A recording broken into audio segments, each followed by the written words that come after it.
Real quick, raise your hand if you own a sports jersey or some kind of uniform. Maybe it's from your favorite team, or maybe it's one that you wear yourself to compete. Putting on a jersey or a uniform means something because it's a symbol that shows you are part of that team. In today's true story from the Bible, we're going to hear about two groups of people who, in many ways, did not want to be on the same team. But we will see that God revealed to them that anyone can be a part of His family. Cornelius was a Roman centurion who had 100 soldiers under his command. Cornelius was a dedicated worshiper of God. He generously gave gifts to the poor and prayed continually. Cornelius tried his best to follow God, but he did not yet know Jesus. One afternoon, an angel came to him in a vision. In the vision, the angel gave Cornelius a command to send men to bring him a man named Simon Peter. Once the angel had left, Cornelius called in 2 of his servants and 1 of his soldiers. He told them about the angel and sent them out with instructions to bring Simon Peter back to him. The day after Cornelius had his vision, Peter went up onto the rooftop to pray, and he had a vision too.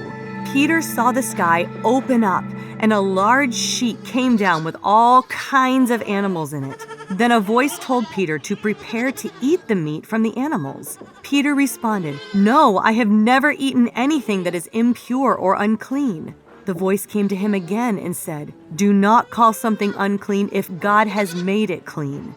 This happened 3 times, and then the sheet vanished back into the sky. Old Testament law didn't allow Jewish followers of God to eat certain kinds of animals. Some of these forbidden animals were in Peter's vision. However, the voice told Peter to not call something unclean if God has made it clean.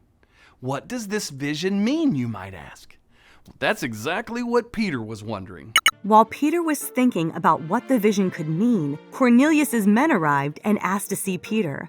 God spoke to Peter and told him to go with the men because they were sent by him.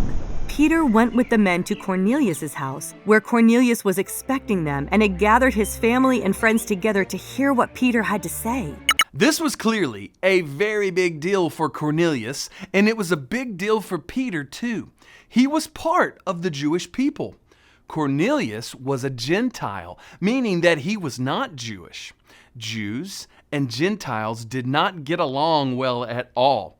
It was very looked down on for a Jewish person to even hang out with Gentiles, especially not in their houses. Peter shared that even though it was unlawful for a Jew to be in the house of a Gentile, God had shown him that no one is better than anyone else, and that was why he had agreed to come to his house. Cornelius shared about his vision and explained that he and all his loved ones were together to hear what Peter had to say. Peter then spoke and shared that God doesn't play favorites with people. He shared about who Jesus is and how he came, died, and rose again. Peter declared that anyone who believes in Jesus will be saved and forgiven of their sins.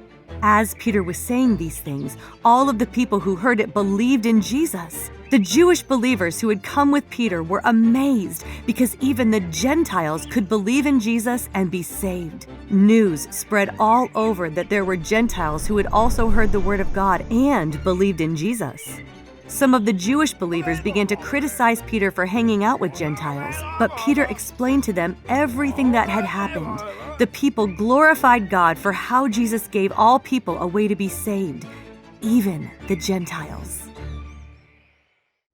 Long ago, God had given the Israelites the privilege of being His chosen people. When Jesus came, He made a way for all people to be saved.